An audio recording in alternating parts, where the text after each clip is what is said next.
ನಮಸ್ಕಾರ. ಸೊಗಡು ಅವರೆಕಾಳಿನ ಹುಳಿ ಇವತ್ತಿನ ಅಡುಗೆ. ಸೊಗಡು ಅವರೆಕಾಳು ತಂದು ಈ ರೀತಿ ಹುಳಿ ಮಾಡಿ ನೋಡಿ, ಖಂಡಿತ ಮನೆಯವರೆಲ್ಲರಿಗೂ ಇಷ್ಟ ಆಗುತ್ತೆ. ಬಿಸಿ ಬಿಸಿ ರಾಗಿ ಮುದ್ದೆ ಜೊತೆ ತಿನ್ನಬಹುದು, ಬಿಸಿ ಅನ್ನದ ಜೊತೆಗೂ ತಿನ್ನಬಹುದು. ತುಂಬಾ ಚೆನ್ನಾಗಿರುತ್ತೆ. ನಾನು ಹಿತ್ಕವರಿಯಿಂದ ಸಾಕಷ್ಟು ಅಡುಗೆಗಳನ್ನು ಮಾಡಿ ವಿಡಿಯೋ ಹಾಕಿದ್ದೀನಿ, ಬೇಕಾದರೆ ಒಂದ್ಸಲ ನೋಡಿ. ಈಗ ಹುಳಿ ಹೇಗೆ ಮಾಡೋದು ಅಂತ ನೋಡೋಣ. ನಾನು ಅರ್ಧ kg ಅವರೆಕಾಳು ತಂದು ಬಿಡಿಸಿಟ್ಕೊಂಡಿದ್ದೀನಿ. ಬಿಡಿಸಿದ ಕಾಳು ಅಂದಾಜು ಒಂದು 1/4 kgಗಿಂತ ಒಂದು ಸ್ವಲ್ಪ ಜಾಸ್ತಿ ಬಂದಿದೆ. ನಾನಿಲ್ಲಿ ಅವರೆಕಾಳನ್ನು ಬೇರೆ ತರಕಾರಿಗಳ ಜೊತೆ ಕುಕ್ಕರ್ನಲ್ಲೇ ಬೇಯಿಸ್ಕೊಳ್ತಾ ಇದ್ದೀನಿ. ಒಂದು ಪಾತ್ರೆಗೆ ಬಿಡಿಸಿದ ಅವರೆಕಾಳು ಹಾಕ್ತಾಯಿದ್ದೀನಿ. ಒಂದು ದೊಡ್ಡ ಸೈಜ್ನ ಟೊಮೆಟೊ ತೊಗೊಂಡಿದ್ದೀನಿ, ಅದನ್ನು ಬೇಯಿಸ್ಕೊಳ್ತೀನಿ. ಹುಳಿ ಟೊಮೆಟೊ ಆದರೆ ಚೆನ್ನಾಗಿರುತ್ತೆ. ನಮ್ಮ ಮನೇಲಿ ಇವತ್ತು ಜಾಮ್ ಟೊಮೆಟೊ ಇತ್ತು, ನಾನು ಅದನ್ನೇ ಹಾಕ್ತಾಯಿದ್ದೀನಿ. ಮತ್ತು ಒಂದು ಆಲೂಗೆಡ್ಡೆನೂ ಹೆಚ್ಚಿ ಹಾಕ್ತಾಯಿದ್ದೀನಿ. ಈ ಹುಳಿಗೆ ನಾನು ತೊಗರಿಬೇಳೆ ಹಾಕಿಲ್ಲ, ನೀವು ಬೇಕಾದರೆ ಒಂದು ಸ್ವಲ್ಪ ತೊಗರಿಬೇಳೆನೂ ಹಾಕಬಹುದು, ಹುಳಿನೂ ಗಟ್ಟಿಯಾಗಿ ಬರುತ್ತೆ. ಈ ಅವರೆಕಾಳು ಹುಳಿಗೆ ಚಪ್ಪರದ ಅವರೆಕಾಯಿ ಹಾಕಿದ್ರೂ ತುಂಬಾ ಚೆನ್ನಾಗಿರುತ್ತೆ. ಇಲ್ಲಿ ತರಕಾರಿ ನಿಮ್ಗೆ ಯಾವುದು ಇಷ್ಟ ಆಗುತ್ತೆ ಅದನ್ನು ನೋಡಿ ಹಾಕಬಹುದು. ನಾನು ಆಲೂಗಡ್ಡೆನಲ್ಲಿ ಸಿಪ್ಪೆ ಸಮೇತ ಹೆಚ್ಚಿ ಹಾಕ್ತಾಯಿದ್ದೀನಿ. ಮೊದಲೇ ಚೆನ್ನಾಗಿ ಒಂದು ಸಲ ತೊಳೆದಿದ್ದೀನಿ. ಮತ್ತು ಒಂದು 2 ಹಸಿರು ಬದನೆಕಾಯಿ ಹಾಕ್ತಾಯಿದ್ದೀನಿ. ಒಂದು ಈರುಳ್ಳಿನೂ ಹೆಚ್ಚಿ ಹಾಕ್ತಾಯಿದ್ದೀನಿ. ಒಂದು ಈರುಳ್ಳಿ ಇಲ್ಲಿ ಹೆಚ್ಚಿ ಹಾಕಿ ಬೇಯಿಸ್ಕೊಳ್ತೀನಿ. ಇನ್ನೊಂದು ಈರುಳ್ಳಿನ ಮಸಾಲೆಗೆ ರುಬ್ಬಕ್ಕೆ ಹಾಕ್ತಿದ್ದೀನಿ. ಇಲ್ಲಿ ತೊಗೊಂಡಿರೋ ತರಕಾರಿಗಳನ್ನೆಲ್ಲ ಬೇಯಿಸೋಕ್ಕೆ ಕುಕ್ಕರ್ನಲ್ಲಿ 2 ಕೂಗು ಕೂಗಿಸಿದ್ರೆ ಸಾಕು. ನಾನಿಲ್ಲಿ ಬೇಯೋಕ್ಕೆ ಸ್ವಲ್ಪ ನೀರು ಹಾಕ್ತಾಯಿದ್ದೀನಿ ಮತ್ತು ಒಂದು ಸ್ವಲ್ಪ ಉಪ್ಪನ್ನು ಹಾಕ್ತೀನಿ. ಈ ರೀತಿ ಉಪ್ಪು ಹಾಕೋದ್ರಿಂದ ಕಾಳು ಮತ್ತು ತರಕಾರಿಗೆ ಚೆನ್ನಾಗಿ ಉಪ್ಪು ಹತ್ಕೊಳ್ಳುತ್ತೆ. ಮತ್ತು ಚೂರು ಅರಿಶಿನೂ ಹಾಕ್ತಾಯಿದ್ದೀನಿ. ಕುಕ್ಕರ್ನಲ್ಲಿ ಕೆಳಗೆ ಅನ್ನಕ್ಕೆ ಅಕ್ಕಿ ತೊಳೆದಿಟ್ಟುಬಿಟ್ಟು ಅದ್ರ ಮೇಲ್ಗಡೆ ಈ ತರಕಾರಿ ಕಾಳನ್ನಿಟ್ಟು ನಾನು ಬೇಯಿಸ್ಕೊಳ್ತೀನಿ. ಸ್ವಲ್ಪ ಹುಣಸೆ ಹಣ್ಣನ್ನು ನೆನೆ ಹಾಕ್ತಾಯಿದ್ದೀನಿ. ಈ ತರಕಾರಿ ಕಾಳೆಲ್ಲ ಬೇಯೋ ಅಷ್ಟರಲ್ಲಿ ಹುಣಸೆ ಹಣ್ಣು ನೆಂದಿರುತ್ತೆ. ಈಗ ಒಂದು ಬಾಣಲೆಗೆ ಒಂದು 2 ಚಮಚದಷ್ಟು ಎಣ್ಣೆ ಹಾಕ್ತಾಯಿದ್ದೀನಿ.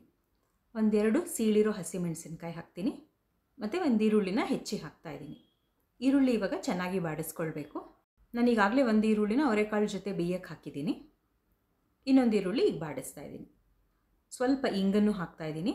ಈರುಳ್ಳಿ ಎಲ್ಲ ಬಾಡಿಸಿದ ಆದಮೇಲೆ ಒಂದು ಸ್ವಲ್ಪ ಆರಲಿ, ಇದನ್ನು ಆರಕ್ಕೆ ಬಿಟ್ಬಿಡಬೇಕು. ಮಿಕ್ಸಿ ಜಾರ್ಗೆ ನಾನೀಗ ಒಂದು ಸ್ವಲ್ಪ ಕೊತ್ತಂಬರಿ ಸೊಪ್ಪು ಹಾಕ್ತಾಯಿದ್ದೀನಿ ಮತ್ತು ಒಂದು ಅರ್ಧ ಚಮಚದಷ್ಟು ಜೀರಿಗೆ ಹಾಕ್ತಾಯಿದ್ದೀನಿ. ಸ್ವಲ್ಪ ಫ್ರೆಶ್ ಆದ ಹಸಿ ಕಾಯಿ ತುರಿನೂ ಹಾಕ್ತೀನಿ ಮತ್ತು ಒಂದು 3 ಚಮಚದಷ್ಟು ಹುಳಿ ಪುಡಿ ಹಾಕಿದ್ದೀನಿ. ನಾನು 2 ರೀತಿ ಹುಳಿ ಪುಡಿ ವಿಡಿಯೋನ ಈಗಾಗಲೇ ಹಾಕಿದ್ದೀನಿ, ಬೇಕಾದರೆ ಒಂದು ಸಲ ನೋಡಿ. ಬಾಡಿಸಿದ ಈರುಳ್ಳಿ ಇವಾಗ ಆರಿದೆ, ಅದನ್ನು ಹಾಕ್ತಾಯಿದ್ದೀನಿ. ಒಂದು ಸ್ವಲ್ಪ ನೀರು ಹಾಕಿಬಿಟ್ಟು ನುಣ್ಣಗೆ ರುಬ್ಕೊಳ್ತೀನಿ. ನೋಡಿ, ಇವಾಗ ಕಾಳು ತರಕಾರಿ 2 ಬೆಂದಿದೆ.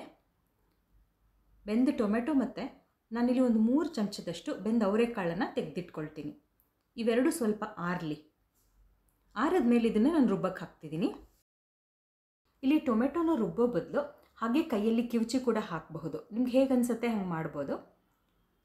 ಕಾಳನ್ನು ರುಬ್ಬಕ್ಕೆ ಹಾಕ್ಕೊಳ್ಳೋದ್ರಿಂದ ರುಚಿನೂ ಚೆನ್ನಾಗಿ ಬರುತ್ತೆ ಮತ್ತು ಹುಳಿ ಗಟ್ಟಿಯಾಗೂ ಆಗುತ್ತೆ. ಟೊಮೆಟೊ ಮತ್ತು ಬೆಂದ ಕಾಳು 2 ಆರಿದೆ. ಈಗ ಅದೇ ಮಿಕ್ಸರ್ ಜಾರ್ಗೆ ಇದೆರಡನ್ನು ಹಾಕ್ಬಿಟ್ಟು ನುಣ್ಣಗೆ ರುಬ್ಕೊಳ್ತೀನಿ.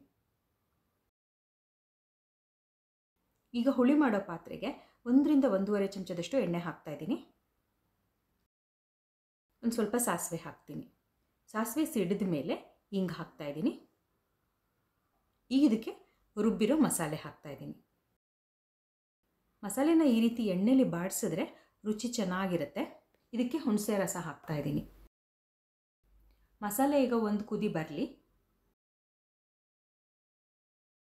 ಒಂದು ಕುದಿ ಬರ್ತಿದ್ದ ಹಾಗೆ ಇದಕ್ಕೆ ಬೆಂದಿರೋ ಕಾಳು ಮತ್ತು ತರಕಾರಿ ಹಾಕ್ತೀನಿ. ಈ ಹುಳಿ ಕುದಿಬೇಕು. ನಾನು ರುಚಿಗೆ ಉಪ್ಪು ಹಾಕ್ತಾಯಿದ್ದೀನಿ. ಇದು ತುಂಬಾ ಗಟ್ಟಿಯಾಗಿದೆ, ಇದಕ್ಕೊಂದು ಸ್ವಲ್ಪ ನೀರು ಹಾಕಿ ಹದ ಸರಿ ಮಾಡ್ಕೊಳ್ತೀನಿ.